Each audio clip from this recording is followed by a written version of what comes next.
तो कल ना सुबह सुबह मुझे केक देना था, वो भी एंगेजमेंट वाला। और मैंने अभी रात को 11 बजे ही क्रम कोटिंग रेडी कर दिया।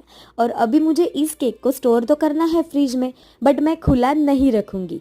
उसके लिए मैं यूज़ कर रही हूँ क्लिंग रैप। और हमेशा ही आप आपका जो केक है उसको हमेशा ही रैप करके ही रखना। फिर आप ओवरनाइट भी रखोगे तो भी चलेगा, कभी कभी जल्दी ऑर्डर देना होता है तो तब वो यूज़फुल होगा।